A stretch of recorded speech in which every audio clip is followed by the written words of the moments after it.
Assalamualaikum warahmatullahi ta'ala wabarakatuh. Alhamdulillahi rabbil alamin. Nahmaduhu wa nasta'inuhu wa nastaghfiruh. Wa na'udzu billahi min syururi anfusina wa min sayyiati a'malina. Man yahdihillahu fala mudhillalah wa man yudlilhu fala hadiyalah. Asyhadu an la ilaha illallah wahdahu la syarikalah wa asyhadu anna Muhammadan abduhu wa rasuluh. Allahumma salli ala sayyidina Muhammad wa ala alihi wa ashabihi ajma'in. Tuan-tuan dan puan-puan, hadirin dan hadirat, muslimin dan muslimat yang dirahmati Allah sekalian. Bersama saya Ustaz Izwan Hamzah, Ketua Penerangan UMNO bahagian Ampang, di dalam slot Tazkirah Awwabin Anjuran Penerangan UMNO Malaysia. Untuk slot tazkirah pada kali ini, kita ingin membicarakan suatu perihal berkenaan dengan seluruh muslimin dan muslimat di seluruh negara. Bagaimana kaedah kita untuk mendapatkan kerahmatan daripada Allah Subhanahu wa taala dengan melaksanakan segala tuntutan yang telah dianugerahkan oleh Allah, yang telah diberikan oleh Allah, dan juga kaedah-kaedah yang telah ditunjukkan oleh baginda Nabi Muhammad sallallahu alaihi wasallam. Islam mempunyai intipati di dalam ajarannya, dan intipati Islam adalah aqidah. Perkataan asal aqidah ini datang daripada huruf dal, huruf qaf dan huruf ain, iaitu aqad. Maka tidak dapat tidak, kita sebagai umat Islam yang beriman kepada Allah, perjanjian kita dengan Allah Ta'ala adalah aqad, iaitu kalimah dua masyahadah. Asyhadu an la ilaha illallah wa asyhadu anna Muhammadar Rasulullah. La ma'buda bihaqqin illallah. Apabila kita angkat takbir, tiada Tuhan yang disembah melainkan Allah, dan Allah lah yang maha besar. Terkandung juga dalam solat doa iftitah, apabila selepas daripada kita angkat takbir, la ma'buda bihaqqin illallah, tiada Tuhan yang disembah, yakni Allah. Jelas Allah Ta'ala yang esa, yang satu. Maka itu Nabi SAW mengajar kita bahawasanya aqidah ini ataupun aqad ini dalam ilmu pada hari ini, kalau di peringkat sekolah kita namakan dia ilmu tauhid. Adapun dalam istilah yang lebih besar kita namakannya sebagai ilmu kalam. Adapun ulama-ulama yang lebih besar, kitab-kitab yang muktabar, kita namakan dia sebagai al-fiqhu akbar, fiqh yang besar. Yang ini kalimah syahadah ataupun akad perjanjian kita dengan Allah Subhanahu wa taala. Tetapi di peringkat universiti, sama ada awam ataupun swasta, sama ada di dalam Malaysia maupun luar, kita memanggilnya dengan ilmu teologi. Bagaimana orang-orang yang bukan Islam di luar sana mengkaji ilmu teologi ini, bagaimana mereka melihat bahawasanya siapa yang menjadikan langit, siapa yang menterbalikkan bumi pada zaman-zaman dahulu kala seperti yang terkandung dalam Al-Quran, bagaimana kisah air laut tidak naik ke sungai dan sebagainya, bagaimana gunung dijadikan, bagaimana langit tidak runtuh, dan bermacam-macam lagi. Maka itu Allah Ta'ala telah berfirman dalam Al-Quran. Maka dalam kisah orang-orang kafir bertanyakan kepada Rasulullah, dan zaman-zaman sebelum daripada Rasulullah SAW lagi ditanyakan, siapa Tuhanmu? Maka Nabi SAW menjawab, Allahu la ilaha illa huwal hayyul qayyum. Tuan-tuan dan puan-puan dirahmati Allah sekalian, sedia maklum bahawasanya ini merupakan ayatul kursi yang terkandung dalam suratul Baqarah.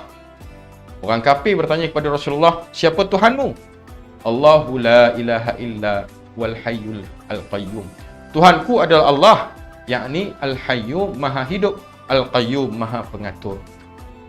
Tidak dapat tidak, tuan-tuan dan puan-puan dirahmati Allah sekalian, kita sebagai umat Islam yang beriman kepadanya, kepada Allah, yakin dan percaya, i'tiqad dalam hati bahawasanya Nabi Muhammad SAW diutuskan oleh Allah Subhanahu wa taala untuk mendidik kita, untuk mengajar kita.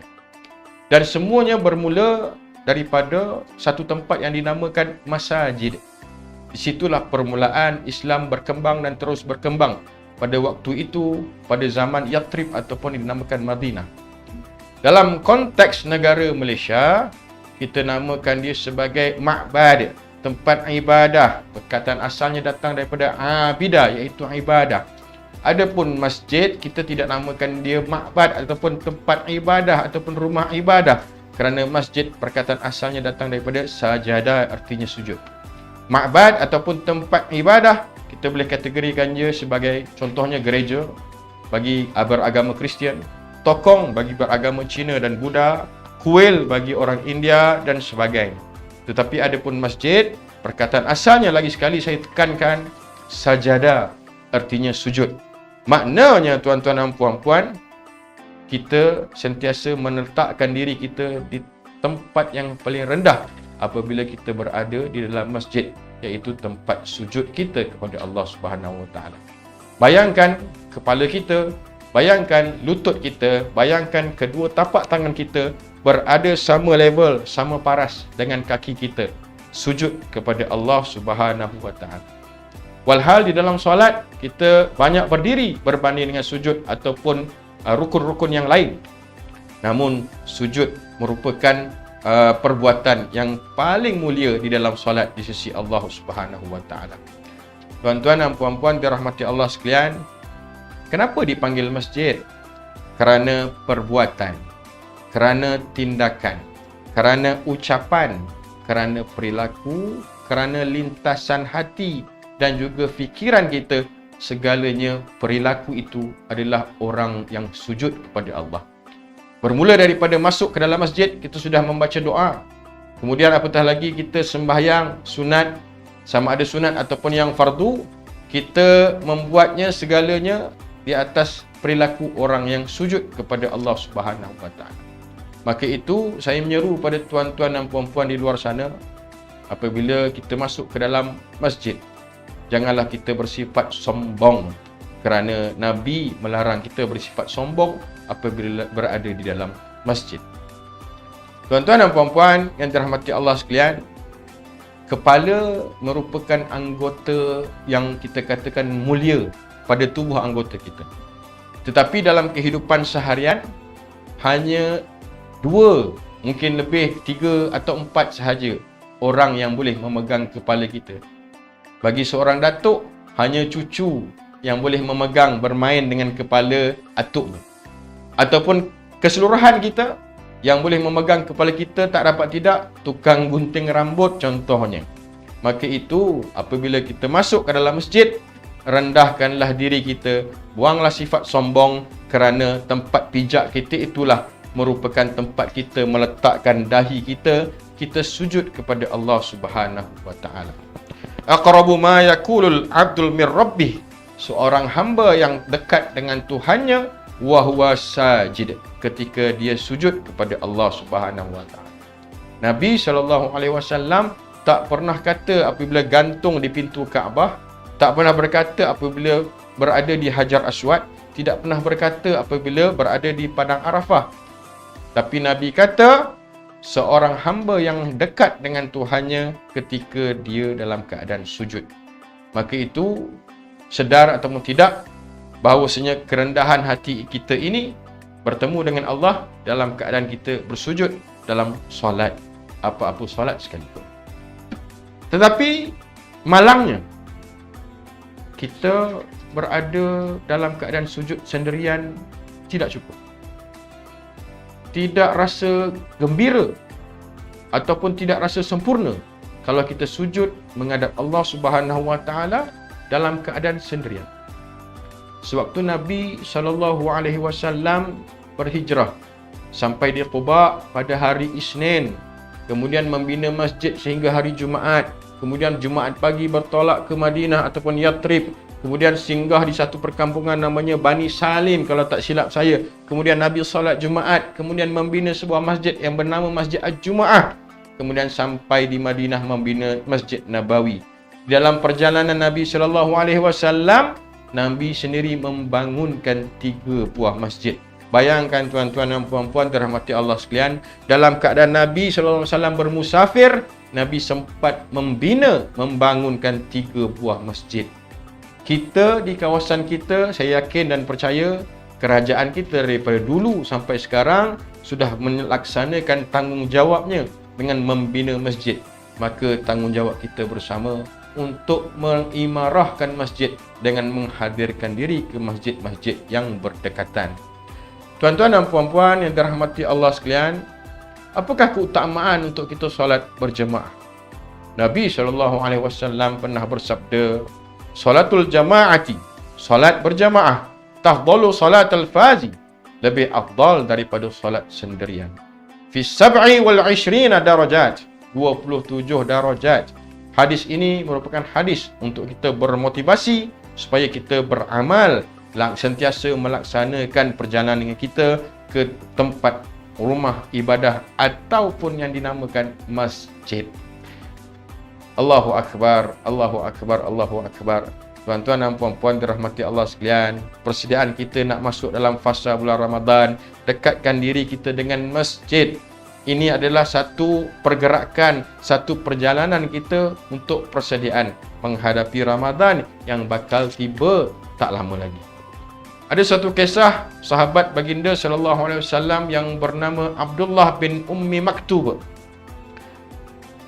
Abdullah bin Ummi Maktub ini bertanya kepada Rasulullah, berjumpa dan bertanya kepada Rasulullah, "Ya Rasulullah, ana dharir." Wahai Rasulullah, aku sakit. Ana dharir. Aku buta ya Rasulullah. Laisa qa'idun yaquduni. Tak ada orang nak pimpin aku ya Rasulullah untuk aku pergi ke masjid. Bagilah kelonggaran wahai Rasulullah. Maka Rasulullah menjawab, "Atasma'un didak? Adakah kau dengar azan?" "Na'am," jawab Abdullah bin Ummi Maktub. Maka Rasulullah SAW bersabda, "Fa'ajib, wajiblah engkau datang ke masjid." Tuan-tuan dan puan-puan dirahmati Allah sekalian, yang buta pun diarahkan oleh baginda Nabi SAW untuk hadirkan diri ke masjid. Bagaimana dengan kita yang sihat? Bagaimana yang kita yang mempunyai kenderaan, yang mempunyai kemampuan, yang mempunyai daya upaya, sihat tubuh badan, tak ada masalah. Ini permasalahan kita, diri sendiri dan juga ahli keluarga kita tidak mengajar, tidak mendidik untuk kita menghadirkan diri ke masjid. Allahu Akbar. Dulu orang jalan kaki pergi ke masjid. Sekarang kita ada kenderaan, kita ada kereta, kita ada motor. Ini satu tamparan hebat buat diri kita kerana Nabi SAW mengajak, menyuruh orang yang sakit, orang yang buta pun pergi ke masjid. Qalilan ma yashkurun, sedikit sangat orang yang bersyukur bila kita ada kenderaan. Tapi bila mengajak ataupun diajak untuk ke masjid, kamulah pergi dulu, I follow belakang. Ini masalah kita. Sab'atun uzilluhumullah, 7 golongan orang yang mendapat naungan daripada Allah Subhanahu wa taala. Idza sama'un fatarat, ketika langitnya terbelah. Wa idzal kawakibun tasarat, apabila planet, bintang, matahari jatuh ke bawah. Allahu Akbar. Matahari adalah bulat, bumi adalah seperti kacang hijau. Kita besar mana? Gunung besar mana? Bukit besar mana? Kal ithnin manfush, seperti bulu-bulu kambing yang ditiup angin. Begitulah iman-iman kita wahai tuan-tuan dan puan-puan dirahmati Allah sekalian. Maka itu Nabi SAW bersabda, "Rajulun qalbuhu mu'alliqun fil masajid." Orang yang hatinya tergantung di masjid. Artinya apabila dia dengar orang azan, terus tidak menunggu, terus menuju ke masjid. Kerana hatinya sudah seronok mendengar orang azan, hatinya teringat-ingat untuk menuju ke masjid kerana tahu bahawasanya kemanisan apabila melaksanakan ibadah secara berjamaah. Malaikat berdoa kepada kita, Allahumma ghafir lahu, Allahumma arhamhu. Ya Allah, ampunilah dia, rahmatilah dia. Selagi wuduk kita tidak batal di antara isyak, maghrib dan isyak, maka itu selagi itulah malaikat sallallahu alaihi wasallam, malaikat Allah Subhanahu wa taala memohon keampunan daripada Allah supaya mengampunkan dosa kita dan merahmati kita. Tuan-tuan dan puan-puan dirahmati Allah sekalian, dalam keadaan kita solat bersama dengan para jemaah yang lain dan di depan kita ada imam dan juga orang-orang lain, dalam sedar tak sedar mereka yang berada di saf hadapan sebenarnya mereka bersolat bersama dengan para malaikat. apatah lagi apabila berada dalam keadaan subuh dan asar, kerana pada waktu tersebut shift pertukaran kerja para malaikat sedang berlaku. Allahu akbar, Allahu akbar, Allahu akbar. Hal adullukum a'la amalik. Sabda Nabi SAW, maukah kamu aku tunjukkan suatu amal? Maka sahabat bertanya kepada Rasulullah, apa dia itu ya Rasulullah? Kasratul khuta' ilal masajid. Banyakkan jalan kaki menuju ke masjid. Intidharus salah ba'da salah. Menunggu masuk waktu solat, bukannya ditunggunya solat. Subhanallah, tuan-tuan dan puan-puan, sebenarnya banyak pahala yang kita perolehi apabila kita nak menuju saja ke masjid, belum berada di dalam masjid, belum beriktikaf di dalam masjid.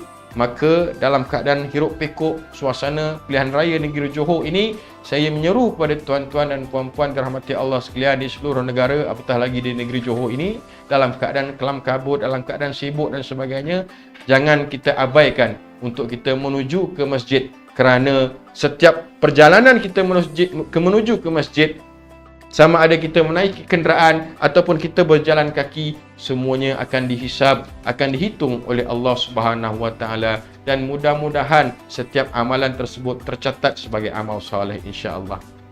Tuan-tuan dan puan-puan dirahmati Allah sekalian, jangan kita tangguh, jangan kita biarkan, jangan kita anggap ini satu perkara yang remeh, kerana ini adalah permulaan. Daripada sekarang, kita melatih diri kita untuk menuju ke masjid. Kerana Ramadan tidak lama lagi akan tiba untuk kita setiap hari menuju ke masjid.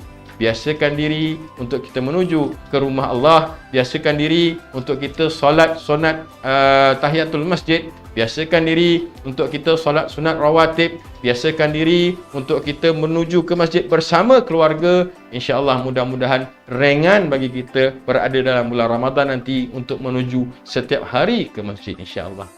Mudah-mudahan yang baik itu datang daripada Allah. Yang kurang itu adalah kelemahan saya, yang dhaif sebagai makhluk lagi hina. InsyaAllah kita berjumpa pada siri akan datang.